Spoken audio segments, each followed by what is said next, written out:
ओम गुरुवे नमः। प्यारे हरिभक्तों, आज हम जो विषय ले रहे हैं वो ले रहे हैं कि भगवान श्री कृष्ण के जो महर्षि सांदीपन ऋषि थे वो वास्तव में कौन थे,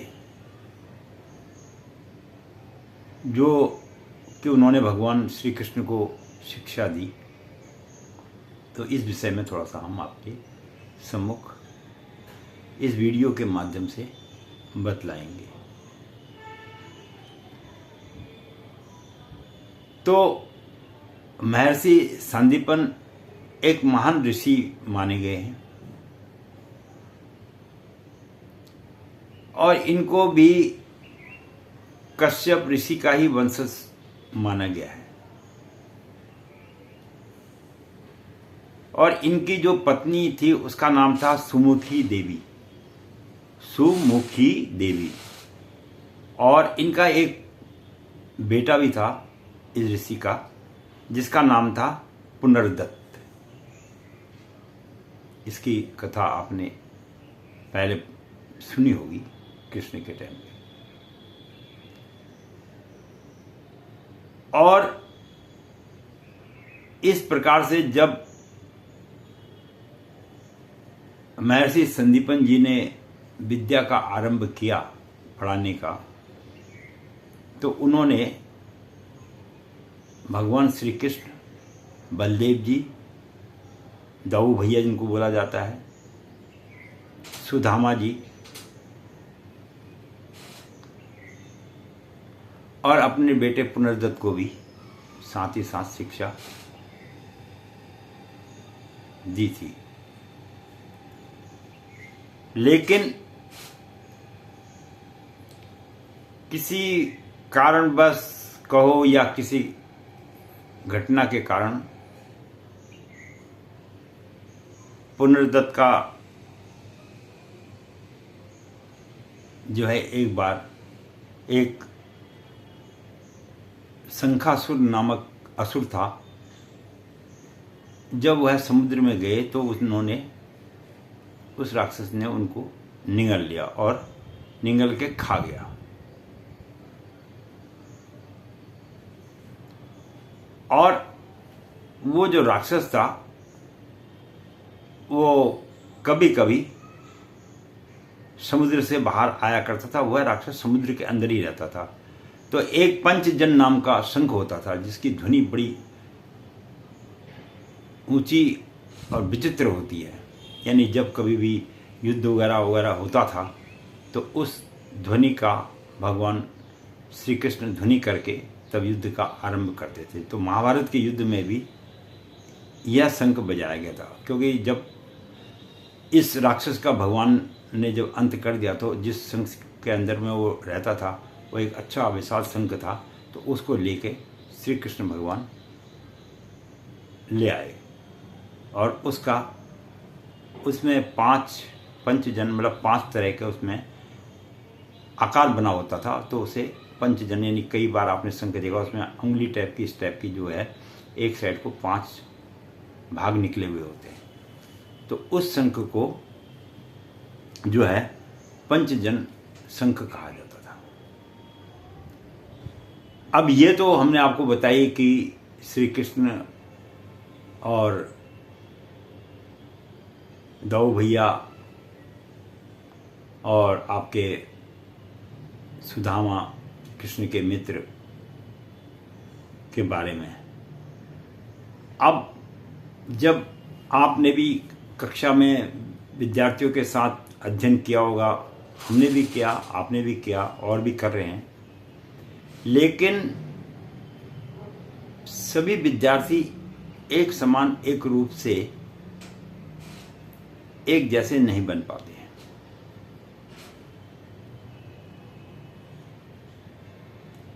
जब हम कक्षा में पढ़ा करते थे, हम अपने बारे में बात करते हैं, तो हमारा हमेशा तीसरा स्थान कक्षा में होता था। हमने बहुत कोशिश करी जीवन में कि उन 2 बच्चों से आगे निकलें, लेकिन हम नहीं निकल पाते थे। किसी किसी विषय में हम आगे निकल जाते थे, लेकिन हमेशा इसी प्रकार होता था कि हम तृतीय स्थान पे ही आते थे, प्रथम और द्वितीय स्थान पर हम नहीं आ पाए। जो बात सत्य है वो कहने में कोई हर्जा नहीं है। हाँ, लेकिन यह है कि तीसरे से चौथा स्थान हमने कभी प्राप्त नहीं किया। लेकिन हमारे जीवन का केवल उद्देश्य एक ही था कि पढ़ना है और योग्य बनना है। और मुझे बचपन से ही हर विषय के ज्ञान लेने में बड़ा आनंद आता था, और इसलिए मैं ये तमाम चीज़ों की क्रियाएं कम करके विद्या पे, अध्ययन पे ज़्यादा महत्वता देता था। अब मैंने पढ़ा भी बहुत। मैंने अब आपको पहले ही बताया था कि जीवन में मैंने इतना पढ़ा है कि शायद लोग उसके विषय में कल्पना भी नहीं कर सकते। वो अलग बात है कि मैं आम मनुष्य की तरह एक बहुत बड़ा व्यक्ति नहीं बन पाया, लेकिन पर मैंने अपने जीवन काल के अंदर में अपनी विद्या को एक विशेष महत्वता दी, और उसके कारण मुझे ज्ञान भी मिला। मैंने ज्योतिष संबंधी, शास्त्र संबंधी और भी कई विषयों में ज्ञान प्राप्त किया। हाँ, एक चीज़ जरूर है कि मेरे को चित्रकला और संगीत कला, ये दो विषय जीवन में नहीं आए। हमने बहुत कोशिश भी करी सीखने की। फिर मैंने ज्योतिष में देखा अपना कैलकुलेशन करके कि भाई ऐसा क्या है, तो मैंने देखा कि मेरे जीवन में दो ग्रह लिखे हुए हैं कि एक तो आपको, जिसको आप आर्ट कहते हैं, या आर्ट के बारे में, चित्रकला के बारे में ज्ञान प्राप्ति का कोई योग नहीं बनता था, और संगीत का भी कोई योग नहीं बनता था। ये दो विषय नहीं बनते थे मेरी कुंडली के हिसाब से। अपनी अपनी कुंडली सबने विचार करता ही है। अब जब दुनिया की कुंडलियां देखी तो अपनी कुंडली भी देखनी पड़ती है। लेकिन मेरे कुंडली के अंदर में एक चीज और जोड़ लिखा था कि जो आपका जो भाग्योदय है वो 50 वर्ष के बाद है, जिसके बाद आपको जो है धर्म के प्रति ज्यादा रुचि हो जाएगी। ये ऐसा कैलकुलेशन ज्योतिष शास्त्र में मैंने देखा। खैर, ये तो जीवन के आदमी के सबके साथ ये चीज़ें चलती रहती हैं, और बतलाना भी चाहिए कि वाकई में ज्योतिष शास्त्र भी कोई चीज़ है।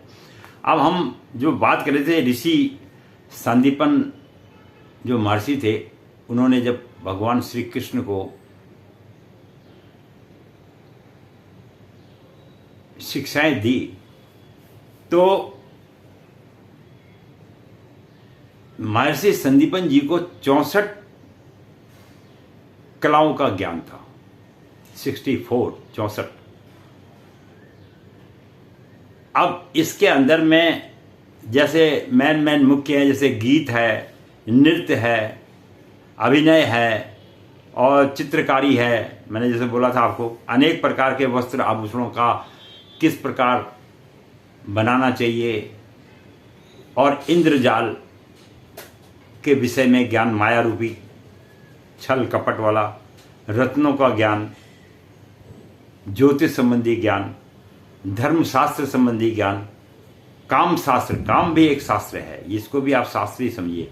अगर आदमी और स्त्री का जो कोई आपस में संबंध बनता है, इसे काम शास्त्र कहा जाता है। और मंत्र, तंत्र आदि आदि विषयों के बारे में ऋषि जी को, सांदीपन जी ऋषि को पूरा ज्ञान था। और यही ज्ञान उन्होंने केवल भगवान श्री कृष्ण को ही नहीं दिया, बलराम भाई को भी दिया, बलराम दाऊ जी को भी दिया, और अपने पुत्र पुनर्दत्त को भी दिया, और यहाँ तक कि कृष्ण के मित्र सुदामा को भी इन सारी कलाओं के विषय में ज्ञान था। अब आप तो इनमें से कुछ लोगों ने तो इस विद्या को अध्ययन थोड़ा थोड़ा समय के बाद पूरा किया, लेकिन आप कहेंगे कि 64 दिन के अंदर में भगवान श्री कृष्ण ने ये सारी कलाएं सीख ली। मात्र 64 दिन में 64 कलाओं का ज्ञान उनको संपूर्ण हो गया। अब भगवान तो भगवान है, क्योंकि वो विशेष कलाओं में पैदा होते हैं और उसी वैसे तो उनके अंदर में पहले ही ज्ञान होता है, पर उन्हें अधिक ज्ञान देने की जरूरत नहीं पड़ती। अब यहाँ पर सबसे बड़ी बात यह है कि सुदामा जब इतनी चीज़ों को जानते थे तो फिर उन्होंने भगवान श्री कृष्ण के माफिक, श्री कृष्ण के यही तरीके से उन्होंने इतना बड़ा साम्राज्य या इतनी बड़ी राजनीति वगैरह में भाग क्यों नहीं लिया? ये सबसे बड़ा क्वेश्चन है। मैं बोल रहा हूं ना कि भगवान श्री कृष्ण को 64 कलाओं में ज्ञान था, बलराम जी को भी था। बलराम जी तो खैर अपने जीवन में बहुत कार्य किए, युद्ध भी किए वगैरह, लेकिन सुदामा जी ने ना तो कभी युद्ध किया और ना ही इन कलाओं का कभी जीवन में उपयोग किया। क्यों नहीं किया? ये एक सबसे बड़ा विषय है। तो इन 64 कलाओं में ऋषि ने जब इन लोगों को ज्ञान दिया, सांदीपन ऋषि जी ने, तो उन्होंने कहा कि आदमी के जीवन में उसकी कुछ मर्यादाएं होती हैं और उन मर्यादाओं में भी विशेष रूप से ब्राह्मण का अपना एक स्थान होता है। ब्राह्मण को ना तो सत्ता में बैठने का अधिकार है और ना ही धन संचय करने का अधिकार है। ये मैं शास्त्र संबंधी बात आपको बता रहा हूं।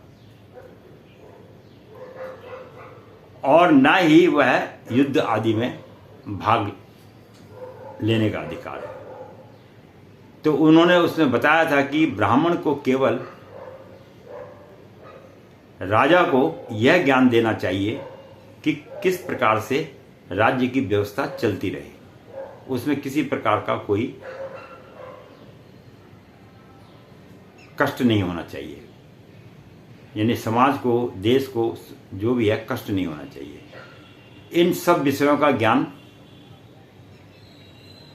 कृष्ण के मित्र सुदामा जी को था। इसलिए उन्होंने जीवन में, जबकि उन्हें सब शस्त्रों का पूर्ण ज्ञान था, आप कभी सोचे सुदामा जी गरीब जरूर थे, लेकिन उन्हें यह नहीं था कि उन्हें किसी विद्या का ज्ञान नहीं था, उन्हें संपूर्ण विद्या का ज्ञान था। लेकिन वह अपने जीवन काल के अंदर में मर्यादा के अंतर्गत में रहकर, जैसे ब्राह्मण को चाहिए कि 5 जगह से ज़्यादा भिक्षा न ले, वो 5 जगह से ज़्यादा दूसरी जगह, छठे जगह भिक्षा मांगने जाता है। और उसमें यह भी लिखा है कि अपने ज्ञान के द्वारा ब्राह्मण को यह अधिकार भी नहीं है कि वो अपने शस्त्रों के द्वारा जो है अपने धनोपार्जन करे, क्योंकि उन्होंने बोला जिस दिन ब्राह्मण धनोपार्जन के लिए ललायित हो जाएगा उस दिन उसकी विद्या का सर्वनाश हो जाएगा और वह जीवन में किसी को कुछ ज्ञान दे नहीं पाएगा, क्योंकि फिर वह लोभ के चक्कर में वो सब अपना ज्ञान समाप्त कर देगा। इसलिए ब्राह्मण का केवल 2 ही कार्य है,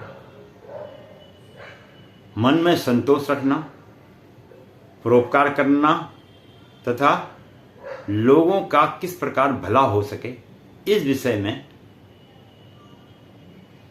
एक ब्राह्मण को जीवन में सोचना चाहिए और वही उसकी श्रेष्ठता है। वो कहा जाता है तपेश्वरी सो राजेश्वरी और राजेश्वरी सो नरगेश्वरी, यानी जिसने तप किया है उसे राज्य मिला है, इसमें कोई दो राय नहीं। इंद्र ने भी तप किया था, उसे राज्य तो मिला। और राजेश्वरी सो नरगेश्वरी, और इंद्र ने जीवन में ऐसे ऐसे कार्य किए जिसकी वजह से जो है उसको कई बार अपने श्री से विमुख होना पड़ा, यानी उसकी सत्ता कई बार इंद्रासन को दैत्यों ने उनसे छीन लिया। और जिसके कारण वो यही हुआ कि जब किसी आदमी को सत्ता का लोभ हो जाता है, फिर वह अपने जीवन में एक प्रकार से संपूर्ण रूप से अंधा हो जाता है। उसे फिर केवल मात्र सत्ता और धन दिखाई देता है। और जिस व्यक्ति को जीवन में सत्ता और धन दिखाई देता है, उस व्यक्ति का सर्वनाश तो होना तय है, इसमें कोई दो राय नहीं है। आदमी का दुश्मन क्या है? आदमी के 3 चीजें दुश्मन हैं। सबसे पहले जड़ यानी धन, फिर जोरू, फिर जमीन। अगर आपके पास सोने चांदी वगैरह है तभी आपके घर चोर आएंगे। और आपके पास अति सुंदर नारी है तो उस पर भी लोग दृष्टि मारेंगे।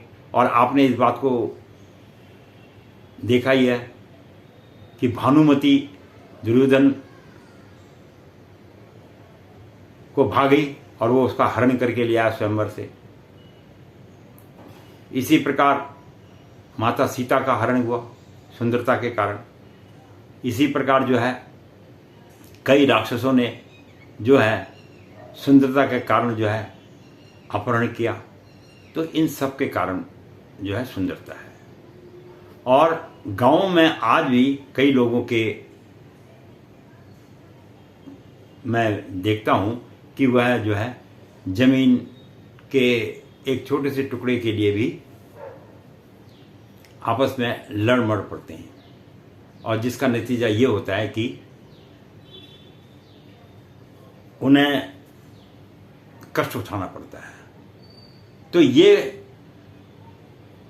आश्रम में बैठ के भगवान श्री कृष्ण ने सीखा और इस प्रकार से जो है उनका जीवन कटा। और अंत में उन्होंने गुरु दक्षिणा, कहते हैं गुरु को दक्षिणा जरूर देनी चाहिए शिक्षा प्राप्त करने के लिए। जैसे आज तो हम लोग बच्चों को स्कूल में फीस दे देते हैं, उस समय में जो बच्चा गुरुकुल में जाता था उसके 2 कार्य होते थे। एक अपने भोजन की व्यवस्था करना और दूसरा गुरु को शिक्षा के रूप में कुछ न कुछ दक्षिणा देना, ये माना गया था। और इसीलिए श्री कृष्ण भगवान ने जो है अपने गुरु सांदीपन जी को जो है गुरु दक्षिणा में उनके पुत्र, जिसको राक्षस शंखासुर खा गया था, उसे यमराज से वापस लाके उनको उनका पुत्र लौटा के अपनी गुरु दक्षिणा दी। और जो है अपने शिष्य होने का जो है उन्होंने परिचय दिया। इसके साथ ही मैं गिरीश चंद्र तिवारी अपनी वाणी को यहीं पर विश्राम दूंगा। वीडियो कुछ लंबी जरूर हो गई है, पर कई बार बातों को समझाने के लिए वीडियो लंबी करनी पड़ती है। वीडियो देखने के लिए आप लोगों का बहुत बहुत धन्यवाद। आशा करता हूँ फिर अगली वीडियो में एक नई चर्चा में फिर मिलेंगे, और अच्छी लगे तो देखते रहिए। बाकी आप लोगों का सहयोग तो मिल ही रहा है।